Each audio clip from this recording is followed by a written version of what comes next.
படைத்த அத்தனை பொருளையும் இந்த 3 சக்தி 3 குணங்களாக நிறைந்திருக்கு. தமோகுணம், ரஜோகுணம், சாத்வகுணம். அந்த கேள்வி நம்ம எதுக்கு பிரார்த்தனை செய்யறோம்னா, இந்த தமோகுணத்திலேருந்து நம்ம சக்தியை வந்து ரஜோகுணத்துக்கு கொண்டு போய் ரஜோகுணத்திலேருந்து சாத்வகுணத்துக்கு மாறணும். சாத்வகுணம் மட்டுமே இந்த சக்தியை பிடித்து வைத்திருக்க முடியும். ரஜோகுணம் அது அதறி கொண்டு இருக்கும், வைப்ரேட்டிங். தமோகுணம் என்ன செய்யும்னா it will be wasted. தமோகுணம் என்ன செய்யும்னா நம்ம சக்தியை வந்து வேஸ்ட் பண்ணிடும். ரஜோகுணம் ஆல் த டைம் வைப்ரேட்டிங். சாத்வகுணம் மட்டுமே அந்த சக்தியை பிடித்து வைத்திருக்கும். So the whole purpose of prayer, bhajan, meditation, tapas, என்ன சொன்னாலும் the whole purpose is to hold this energy which is within you. நமக்குள்ளே நிறைந்திருக்கும் இந்த சக்தி, அதை என்ன செய்யணும்னா பிடித்து வைத்திருக்கும். அது 3 விதமாக நீங்க பிடித்து வைத்திருக்கலாம். ஒன்று செயல். Through action you will lose this energy. Gurudev கர்ம யோகால வந்து பேசும்போது mind control and mysteries, how to control the mind பல நூல்களை எழுதியிருக்காரு. மனமும் அது ஆற்றலும். அவர் சொல்றார், நாம தலையை இப்படி அசைச்சா கூட எனர்ஜி வேஸ்ட் பண்ணுது. கையை விசிக்கிட்டு நடக்கும்போது கூட நம்ம உடல்லேருந்து சக்தி வெளியாகுது. பேசும்போது அளவுக்கு மேலேயே சக்தி வெளியாகுது. The most amount of energy wasted through mouth. So that's why they say don't breathe through the mouth. Breathe only through the nostril, because you inhale and you let go less. வாய் மூலியமா பிராணா நிறைய வெளியில போகும். So the whole purpose of our satsanga, prayer, meditation, puja, all this is only to hold this energy. And only sattva energy can hold. இது இந்த உலகத்தை படைக்கும் போது the unmanifestedனா எங்கும் நிறைந்திருக்கும் சிவமான பொருள். அதை பத்தி பிரம்மா வந்து நாரதர் கேட்கும்போது, பிரம்மதேவா, இந்த எங்கும் இருக்கும் எதனால தொட முடியாதது, எதனாலையும் அசைக்க முடியாதது, எதனாலையும் உணர முடியாத ஒரு சக்தி சிவம் என்றாங்களே, அது எதனாலையும் அசைக்க முடியாது, தொட முடியாது, அது எதையுமே ஒன்றும் செய்ய, அப்புறம் எப்படி அதிலேருந்து இந்த உலகம் வந்ததுன்னு கேட்கும்போது Brahma is asking, if God is something, Brahman is that which cannot be disturbed, cannot be agitated, which is not moving, போக்கும் வரமும் இல்லாதது, எங்கும் நிறைந்திருக்கும் ஒரு பொருள், எது அதை அசைச்சது? What disturbed the Brahman that manifested this world? He says by his will. By his will. அவரோட ஒரு ஆசைன்னு சொல்ல முடியாது, அவரோட ஒரு எண்ணத்தினால இந்த உலகத்தை உண்டாக்கினார். என்றைக்கு அவர் சிந்திக்க தொடங்கினாரோ அன்றைக்கு அவர் சக்தியாக வடிவம் எடுத்தார். The moment there was a consciousness there, he became Shakti. Shiva became Shakti. அதனால சிவனையும் சக்தியும் பிரிக்க முடியாது. ஸோ இந்த நவராத்திரியில நம்ம அன்னையை வழிபடும் போது, இந்த நவராத்திரி தேவி சண்டா, துர்க கவசம், சண்டி கவசம், காளி கவசம், மகிஷாசுர மர்தினி ஸ்லோகம் யாரு நமக்கு கொடுத்தான்னு சொல்லும் போது, அந்த ஸ்லோகத்திலே கொடுத்திருக்கு, பிரம்மா விஷ்ணு சிவா இந்த அன்னையை வணங்கி, இந்த அசுரர்களை அழிக்க அன்னையை வணங்கி அவர் கொடுத்த ஸ்லோகங்கள் இந்த நவராத்திரிக்கு தான் நம்ம வழிபடுறோம். இது யாரோ அறிவால எழுதுந்தில்லை. இந்த உலகத்தை படைத்த கடவுளே, முப்பெரும் தேவர்கள் அன்னையின் மகிமை அன்றே அந்த மகிஷாசுரனை அடித்து சும்ப நிசும்பனை அடித்த அந்த சக்தியை பற்றி பாடும்போது இவர்கள் பாடினார்கள் அன்னையின் சக்தி. They sang about the greatness and the mahima of that energy, cosmic energy which is governing not only this entire universe, Brahma Vishnu சிவாக்கு உருவம் கொடுத்தது அந்த சக்தி. பிரம்மா விஷ்ணு சிவாக ஆட்டி படைக்கிறது அந்த சக்தி. அந்த சக்தி எங்க இருக்குன்னா எல்லாத்திலையும் நிறைஞ்சிருக்கு. எல்லாத்திலையும் நிறைஞ்சிருக்கும் போதே, ஆனா இந்த மனிதன்ன்றாங்க இல்லையா, அவனுக்குள்ளேயும் சமமாக நிறைந்திருக்கு. ஆனா இந்த சக்தியை வெளிப்படுத்தும் திறமை மனிதனுக்கு மட்டுமே இருக்கு. No other creation species in this universe can bring out the energy. Even the devas cannot. தேவர்கள் இந்த சக்தியை உணரணும்னா அவங்க மனிதர்களாக பிறந்து தவம் செய்து, இல்லாட்டி பக்தி மார்க்கம், ராஜ மார்க்கம், ஞான மார்க்கம், ஏதாவது ஒரு மார்க்கத்துல ஈடுபட்டு அந்த சக்தியை வெளிப்படுத்தி அந்த கடவுளை ஆகனாத. சோ நமக்குள்ளேயும் இந்த சக்தி நிறைந்து இருக்கு. ஆனா நமக்கு அதை பத்தி கவலையே இல்லை.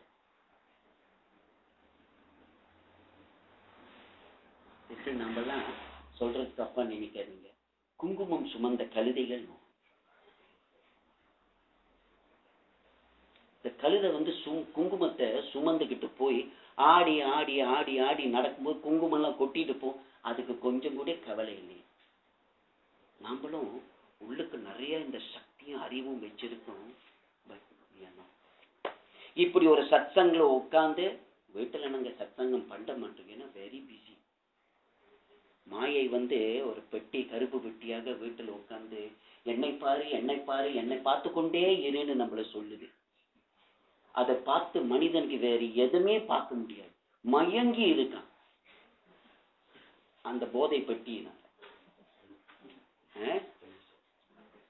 சரி, அங்கதான் இல்ல, ஆண்டவன் நம்ம மேல கருணை கொண்டு இது சிதானந்தர் பிளிஸ் இஸ் விதின் ஒரு நூல்ல, ஒரு புத்தகத்துல சொல்றாரு, if you ever got a opportunity or a chance to sit in a satsanga where you are either listening to the greatness of the God, or you're listening to the song of the God, or you are listening to the chanting of the God, or even if you are given an opportunity to sit and do something related to God, it is not your karma or your effort.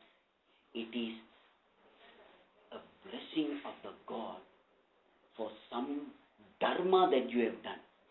ஏதோ எங்கேயோ நீங்க அது சிந்தித்து செய்யும் ஒரு கர்மம் இல்லை. அப்படின்னா சிந்திக்காமலே வலது கை கொடுத்து இடது கை அறியாததுன்னு சொல்லுவாங்க இல்லையா, ஒரு செஞ்ச உயர்ந்த ஒரு காரியம், அதுல சுயநலம் இல்லாம சிந்திக்காம ஒரு நன்மை செய்தும் பாருங்க, அது தர்மம். அப்படிப்பட்ட ஒரு தர்மம் செஞ்சனால உங்களுக்கு ஆண்டவன் ஒரு இன்சென்டிவ். நம்ம வேலை இடத்துல நமக்கு கொடுத்த வேலை இருக்கும், ஆனா அதுக்கு அப்பால் பட்டு ஏதாவது செய்து நம்ம பாஸ், நம்ம முதலாளி பார்த்துட்டு this fellow is doing a wonderful job, even more than his job னு சொல்லும்போது he would like to reward you இல்லையா, அதான் இன்சென்டிவ். அதே போல நமக்கு அப்பாற்பட்ட ஒரு காரியத்தை இந்த அறிவுக்கும் இந்த சுயநல நானுக்கும் அந்த சிந்திக்காம ஒரு உயர்ந்த காரியத்தை செஞ்சிருக்கும் பாருங்க, அந்த தர்மத்தின் பலன் ஆண்டவன் இந்த ஒரு வாய்ப்பு கொடுக்குறாங்க, சத்சங்கம். அதுக்கு என்ன பண்ணிட்டாரு, நாம ஏதோ தர்மம் பண்ணிட்டோமே நம்மள மூக்காங்கயிறு போட்டு இழுத்து இங்க கொண்டு வச்சிருக்க. சரிங்களா, மூக்காங்கயிறுனா என்ன தெரியுங்களா, இந்த மாட்டுக்கும் இந்த குதிரைக்கும் இந்த மூக்குல கயிறை கட்டிட்டு போடா போடா அடி அடி அடிச்சு அடிச்சு விரட்டுவாங்களே, அதான் மூக்காங்கயிறு. இந்த ஆண்டவன் என்பவர் கருணையானவர் என்ன பண்றது, படைச்சிட்டாரு, நம்மளை வெட்டி விட முடியாது, ஏன்னா we are connected to him. God can never minus you, that you don't worry. You are never out of him, you are inside him, only that you are not aware that you are inside. We are thinking that God is somewhere. We think God is an alien thing. Alien எங்கேயோ இருக்கும் ஒன்று, அவரை நாம இங்க இருந்து வணங்கிக்கிட்டு கஷ்டப்பட்டு அவரை கூப்பிடணும். He said he is part and parcel of you even at this very moment, and you are part and parcel of him. You cannot do anything. இல்ல, அருமையான கதை சொல்லுவாங்க. இந்த அக்பர் அரசன் எல்லோரும் இந்த அரசன் மண்ணுக்கு வந்து, அரசே நீங்க கடவுளுக்கு சமமானவர், கடவுளுக்கு சமமானவர்னு எல்லாரும் சொல்லுவாங்க. இந்த அரசன் சிலன்னு ஒரு நாள் என்ன எல்லாரும் என்ன வந்து கடவுளுக்கு சமமாக இருக்காங்கன்னு சொல்லிட்டு ஒரு நாள் என்ன பண்ணாருன்னா, யாரெல்லாம் அப்படி சொல்லுவாங்களோ நான் அவன் பிடிக்க போறேன். யாராவது வந்து சொன்னா உடனே உண்மையாகவா எங்க நிரூபி பார்ப்போம் நான் கடவுளுக்கு சமமானவன், இல்லைன்னா தலையை வெட்டிடுவேன். ஏன்டா வந்து சொல்றீங்க, காக்க பிடிக்கிறீங்களா? You tell me I am as great as God, proof. I give you 1 week. பல பேர் மாட்டிக்கிட்டாங்க. அதுல ஒரு ரொம்ப புத்திசாலியான ஒரு மந்திரி இருக்காரு, பீர்பால். பீர்பால் அப்படி சொல்லவே மாட்டாரு. ஆனா அரசன் என்ன பீர்பால் சொல்ல மாட்டானே, இப்ப இவன் ஏத்துக்கலையா? பீர்பால் நான் என்ன கடவுளுக்கு சமம் இல்லையான்னு கேட்டாரு. நிச்சயமா இல்ல சொன்ன அரசன். என்ன என்ன அவமானப்படுத்துறியா? Are you insulting me? Say no, no, no. You are greater than God now. Definitely not, Huzur. I will not do that because they have all told something less. I will tell you the truth. You are greater than God. Say Birbal, you are insulting me. Say no, no. I tell you Satyam, he says. Say proof, can you? Yes. How? Say, you see, Lord, நீங்க நினைச்சீங்கன்னா ஒருத்தன் நாடு கடத்தலாம். Today you can tell, get out of my country, but God cannot do that. You can do something which God cannot do, because this whole universe is His. இங்கே இந்த அடுத்த நாட்டில் போட்டாலும் அது ஆண்டவனோட, இங்கே இந்த ஆகாயத்தில் வீசினாலும் அது ஆண்டவனோட. You can do something that God cannot do. God cannot minus anybody out of Him. So it's a beautiful குருடைய கதையில நிறைய இருக்கு. நம்ம பூ தான் போடுவோம் தவிர படிக்க மாட்டோம். நமக்கு என்ன ஈஸி, ஏன்னா பூ ஃப்ரீ, தண்ணி ஃப்ரீ,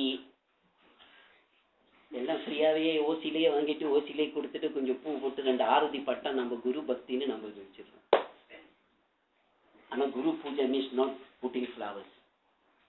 குரு பூஜா மீன்ஸ் குரு பக்தி. குரு பக்தின்னு சொல்லும்போது யாரெல்லாம் அவங்களோட உபதேசத்தை கடைபிடிக்கிறாங்க, who all live in his teaching alone is devoted to Guru. அது நான் சொல்ல. சிவபெருமான் வந்து பார்வதி கேட்க,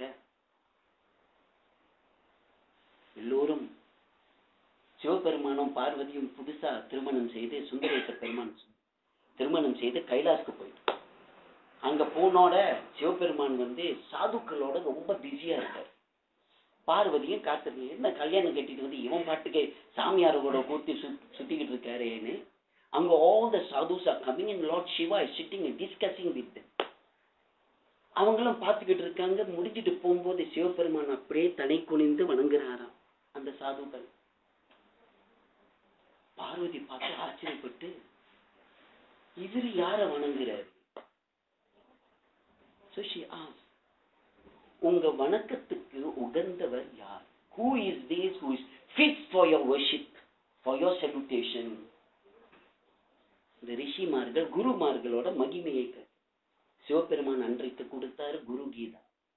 அதுவும் குருடைய ரொம்ப அருமையான மீனிங்கோட ரொம்ப சிம்பிளாவே கொடுத்திருக்காரு. எக்ஸ்பிளைன் படிக்க மாட்டோம், ஏன்னா அது நமக்கு கொடுக்கல, இந்த சன்னியாசிங்களுக்கு சாதகர்களுக்கும் கொடுக்கல,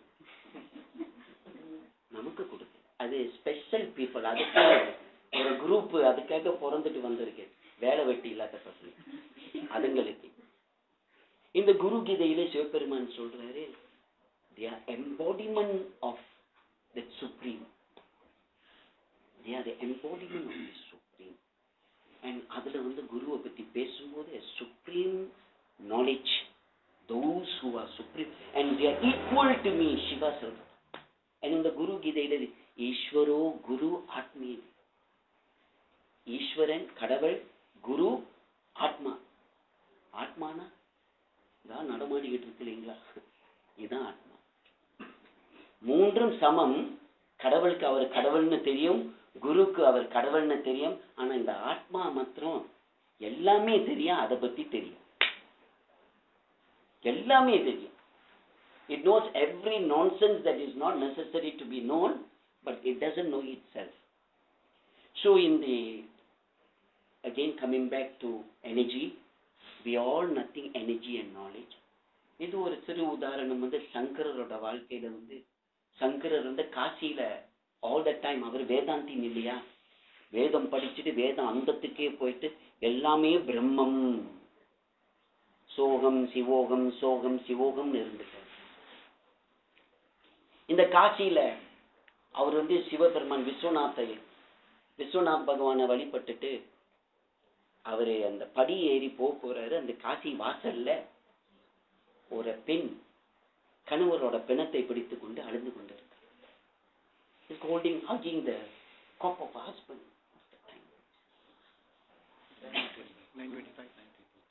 9:25 now. Great bhaktas la you can. படமெல்லாம் மூவி ஸ்டார்ட் பண்ணியிருக்கீங்க. So she sits and cry. அந்த பணத்தை கட்டி பிடிச்ச சங்கரர் பார்த்துட்டு, ஏனம்மா அழுந்துகிட்டு இருக்கேன், என் கணவர் இறந்துட்டாரு. அப்ப சங்கரர் சொன்னாரு, இந்த இறந்தாச்சு, இறந்த பிறகு ஏன் அதை கட்டி பிடிச்சிட்டு அனுப்பி அந்த பணத்தை கொஞ்சம் அசைங்க, நான் போகணும். அவள் பார்த்துட்டு, என்னால அதை அசைக்கணும், அந்த பணத்தை நீங்களே நவர சொல்லுங்க. சங்கரர் பார்த்துட்டு, என்னம்மா பணம் எப்படியம்மா நவரும்? அந்த பெண் அதுவரையும் அழுந்துகிட்டு இருந்தா. உடனே எஞ்சி சிரிட்டி சங்கரர் பார்த்துட்டு, பணம் நவரல அப்படின்னு கேட்டார். யார பார்த்துட்டு? சங்கரை பார்த்து. ஏன் பணம் நவரல? உடனே சங்கரன், அம்மா அப்படியே பாடி அம்மா மறந்துட்டேன்னு சொல்லி காலில் விழுந்தாராம். அந்த பெண்ணும் அந்த பணமும் மறைந்து. அது பிறகு சங்கரர் வந்து காசி விசாலாட்சியை பத்தியும் அம்பாளை பத்தி வரலாறே எழுதினார். அதுல சௌந்தர்ய லகரின்னு ஒண்ணு இருக்கு. அந்த அம்பாளோட உயர்ந்த குணமும் சக்தியும் அறிவை பத்தி. சோ இந்த கதையில நமக்கு ஒண்ணு தெரியறதுன்னா, தலையிலேந்து கால் வரையும் சக்தி மயமாகவே இருக்கு. இந்த உலகம் நிறைஞ்சிருக்கு. ஈஷா வாசி மிதகம் சர்வம். பிரம்மா விஷ்ணு சிவனியும் நிறைஞ்சிருக்குது இந்த சக்தி. அது எங்க இருக்குன்னா நமக்குள்ள இருக்கு. ஆனா ஏன் நம்மளால புரிய முடியலன்னா, இந்த 3 குணங்கள், தமோகுணம் ரஜோகுணம் சாத்வகுணம் நம்மளை ஆட்டிப்படுத்திக்கிட்டு இருக்கு. எப்போ இந்த தமோ குணத்திலேருந்து நம்ம ரஜோகுணத்துக்கு வருமோ, அதுக்குத்தான் நவராத்திரி 3 நாள் துர்கையை வழி செய்து வழிபட்டு எல்லாம் தீய சக்தி அசுர சக்தியை அழித்தாதான். இந்த அசுர சக்தி தான் உங்களை பிடித்து வைக்கும். லோவஸ்ட் பிளேன் தமோகுணம் என்பது சோம்பல் தூக்கம். அது நம்மளுக்கு தான் நிறைய இருக்கு பாருங்க. இன்னைக்கு சனிக்கிழமை காலையில 9 மணிக்கு டிவி தட்டி இருந்தோம்னா கஷ்டப்பட்டு இந்த 5:30 மணி வரையும் ஏஞ்சி போய் குளிச்சிருக்க மாட்டாங்க. இன்னைக்கு இங்க சத்சங் இல்லைன்னு வச்சுக்கிங்க, அதான் இந்த வீட்டு அம்மாக்கள் எல்லாரும் கையெடுத்து கும்பிடுது. எங்கெல்லாம் சத்சங் நடத்துறாங்களோ நம்ம அவங்களுக்கு நடத்துறவங்களை அவங்க கையெடுத்து கும்பிடணும். இல்லாட்டி நாமளும் டிவி சன்னியாசிகளும் டிவி பக்கத்துல தான் உட்கார்ந்து இருப்பாங்க. 6 மணிக்கு பூஜை செய்யணுமே, விளக்கு வைக்கணும்னு அந்த படம் முடிஞ்ச பிறகு என்ன கடவுள் ஓடி போயிட போறாரான்னு படம் முடிஞ்ச பிறகுதான் போய் விளக்கு வைக்கணும். அவ்வளவு பக்தி எனக்கு வரா பக்தின்னு உங்க இது அந்த தமோ குணத்தை காட்டுது பாருங்க. No, it shows the தமோ குணம் in everybody. உட்கார்ந்த இடத்துல இருந்து something is nice, we will never move from that. So இது தமோ குணத்தை காட்டுது. ஆனா சமயம் என்ன சொல், இந்த தமோ குணத்திலேருந்து நம்ம வெளியில வரலன்னா பக்தி வளரவே. ரஜோல பக்தி வரும், ஆனா தமோல பக்தி இல்லை. ரஜோல பக்தி வேணும் டைனமிக். இந்த டைனமிக் எனர்ஜியை நம்ம வழிபாடு செய்யும் போது கடவுள்கிட்ட கொடுத்துட்டோம்னா கடவுள் அது மெதுவாக வாய்ப்பு இப்படி சத்சங்கத்துல உட்கார்ந்து இப்படி மெதுவா நம்மளை சாத்துவமாக ஆக்கி நம்ம சக்தியை நம்ம உணர வைப்போம். Until you understand that you are the embodiment of knowledge, you are also the embodiment of energy, you can never come out of this karmic cycle. மீண்டும் மீண்டும் பிறந்து பிறந்து இறந்து இறந்து ஓடி ஓடி ஓடிக்கொண்டே இருக்கும், தேடி தேடி தேடிக்கொண்டே இருக்கும், நாடி நாடி நாடிக்கொண்டே இருக்கும், கடைசியில மடிந்து மடிந்து மடிந்து கொண்டே இருக்கும்னு சமயம் சொல்லுது. அதே போல எப்படி சக்தி எங்கேயும் நிறைஞ்சிருக்கோ, இன்றைக்கு இந்த வீட்டுல கூட புதுசா வந்திருக்காங்க, இங்க வீடு புதுசா நீங்க ஃபார்ம் பண்றலான்னு இருந்த சக்தி எப்போதுமே இருந்து கொண்டு இருக்கு. இன்னைக்கு பிரார்த்தனையெல்லாம் எல்லாம் செஞ்சிருப்பாங்க. நீங்க பிரார்த்தனை செஞ்சனால சக்தி நிறையல.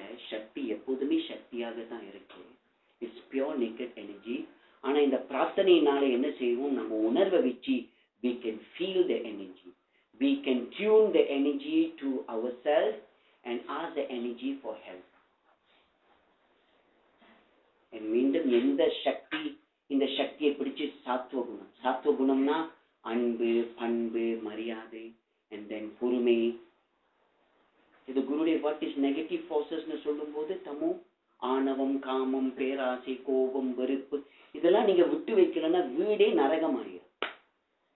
That house that you have built has to become a center of love, a center of purity, a center of sacrifice. Every member of the house had to sacrifice for each other. That way there is love. And you know, every house is the, எப்படி திருமணம் வந்து 1000 கால பயிர்ன்றாங்களோ, your entire generation begins with you. With you.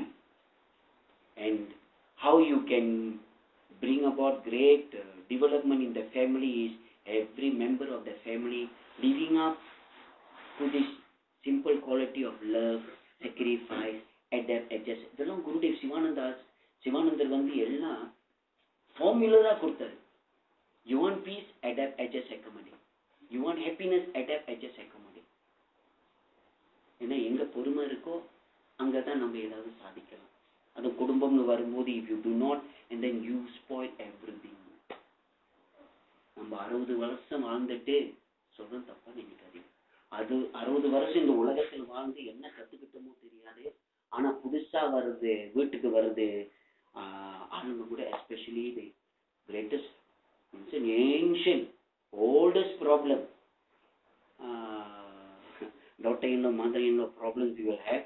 60 years we will have learned in this world, but we will not adjust ourselves to the person who is coming into the house to give happiness. நாமளே வர வைப்போம், மருமகளே மருமகளே வா வா பாட்டெல்லாம் போட்டு வர வச்சுட்டு செம்மையா திட்டிட்டு கடைசியில பிரிஞ்சுட்டு போகுது. So they are telling, all these years did you grow or did you just go through life? 60 years old and we have not learned to adapt, adjust, accommodate.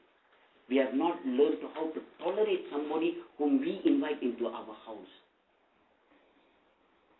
I say நான் daughter-in-laws எல்லாம் support பண்றேன். I am not against the mother-in-laws, but the years of experience னு சொல்லும்போது 60 வருஷம் நாம என்னத்தை சாதிச்சோம்னு சொல்லும்போது 60 வருஷத்துல மற்றவங்களை புரிஞ்சிக்கும் தன்மை நமக்கு இருந்திருக்கு. Ever grew. இதுதான் படிக்கிறது. காக்கைக்கே இறை தேடி வந்து, இந்த ஆக்கைக்கே இறை தேடி வந்து கடைசியில இதை மாத்திரம் டெவலப் பண்ணியிருக்கோம் நல்லாவே maximum. But we have not developed that I in us, in this body. இந்த உடல்ல இருக்கும் இந்த சக்தியை, இந்த அறிவை வந்து நம்ம டெவலப் பண்ணவே இல்லை. என்னைக்கு அதை டெவலப் பண்ணுவோம், யாராச்சும் பார்த்து கையெடுத்து கும்பிடுவாங்க. You know that mother, she is a wonderful person. கையெடுத்து கும்பிடுவாங்க. We are not கையெடுத்து எதுக்கு அந்த 80 kg flesh, அந்த 80 kg பேக் இல்லை, இறைச்சியும் எலும்பு நிறைஞ்சிருக்கிறது உடலை வணங்கல, அதுக்குள்ளே இருக்கும் அந்த பொறுமையான, அந்த அன்பான, அந்த சாந்தமான அந்த சக்தியும் அறிவியும் அவங்க வந்து வணங்குறாங்க. அது என்னன்னா ஆண்டவனோட சக்தி, எனர்ஜி. ஸோ நமக்குள்ளெல்லாம் இருக்கு. whole purpose of life God has given you from that time. வந்துட்டோம், நிறைய வாட்டி வந்துட்டு போயிட்டு, நிறைய வாட்டி நம்மளே சுட்டுட்டாங்க, உணர்வு வர மாட்டேன். ஏன்னா சுடும்போதும் பணமாக இருந்தது, வாழும் போதும் பணமாகவே வாழ்ந்துட்டோம். மற்றவங்களோட உணர்ச்சிகளை மதிக்க மாட்டோம், மற்றவங்களுக்கும் உணர்ச்சி இருக்குன்னு நம்ம கொஞ்சம் கூட நினைக்க மாட்டோம். நாம தான் எல்லாம், நாம தான். So the secret of spiritual life, religious life எல்லாமே இருக்கு, இந்த சாஸ்திரம், சம்பிரதாயம், பூஜை, ஆவன். ஆனா ஸ்பிரிச்சுவல் லைஃப்னு சொல்லும்போது இதெல்லாம் செய்தனால உனக்கு என்ன மாற்றம்? What was your development? ஐயருக்கு நல்ல பெனிஃபிட். வந்தவர்களெல்லாம் ஸ்பெஷலாகவே விருந்து போட்டிருப்பீங்க. 5 வேளை சாப்பிட்றவனை விருந்துக்கு அழைத்து 6வது வேலை போட்டு அவனுக்கு வயிற்றை டிசீஸ் ஆக்கிட்டு நம்ம திருப்பி அனுப்புவோம். ஆனால் they are asking, what did you benefit? What is your benefit? what did you really gain from what you did all the 60 years? கோயில் கோயிலா அலைஞ்சோம், வந்த சுவாமிங்க காலெல்லாம் போய் விழுந்தாச்சு, கேட்கறதெல்லாம் கேட்டு போய் எல்லாம் எம்டி ஆச்சு. ஐயா எத்தனை சுவாமிகள், கிருபானந்த வாரியார், ஹரிதாஸ் சுவாமிகள், சுத்தானந்த பாரதி, சிதானந்த சுவாமி, எல்லா சுவாமிகளும் வந்து சொல்லிட்டு போயிட்டாங்க. ஆனா இன்னும் ஒண்ணுமே காணும். வந்தது அப்படியே வந்தவரும் வந்துட்டு போயிட்டாங்க, அவங்களோட சேர்த்து அவங்க உபதேசமும் போய். So religion again every day asking you, look at yourself, every day sit for a while and ask yourself, have I done anything good to myself today? And grace is waiting for us, all of us will be going. இது தடுக்க முடியாத உண்மை, சுத்தி நடக்கிறது உண்மை. But yet we don't even want to think about it. Once I was talking to my sister Kala Chechi, we went for a funeral and I was telling, so she said, yeah, she was talking to me and suddenly I said, be prepared, like it will happen also in your house. Hey, don't tell like that, please. I said, Chechi, I'm not telling something new or anything. I'm telling what is, hey, please don't repeat that. இல்ல பயம் பார்த்தீங்களா? ஒவ்வொரு இப்ப நான் உங்கள்கிட்ட சொன்னாலே நீங்களா தான் சொல்லுங்க, என்ன இப்படி பேசுறீங்க? ஆனா கொஞ்சம் கூட உணர மாட்டோம்.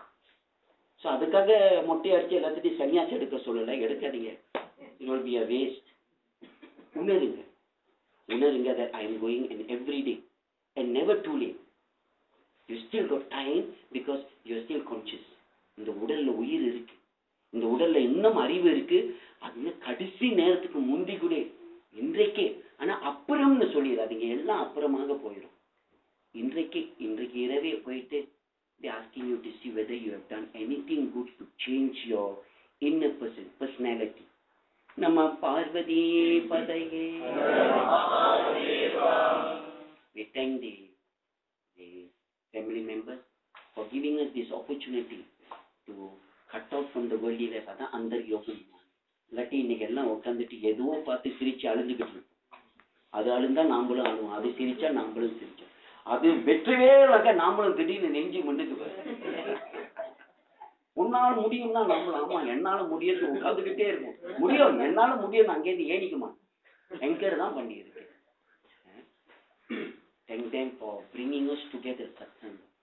And yes, for few minutes we thinking. That's why வாய்ப்பு கிடைக்கும் போதே இங்க அப்பதான் கையை வச்சு சுரண்டிக்கிட்டு இருக்கும், என்ன நெகைக்குள்ள என்ன இருக்குன்னு. காலையிலேருந்து ராத்திரி அது எத்தனையோ வாட்டி பார்த்துருப்பான், அது இங்க வந்து சுரண்டிக்கிட்டு இருப்பான் அந்த நெகத்தை பார்த்து.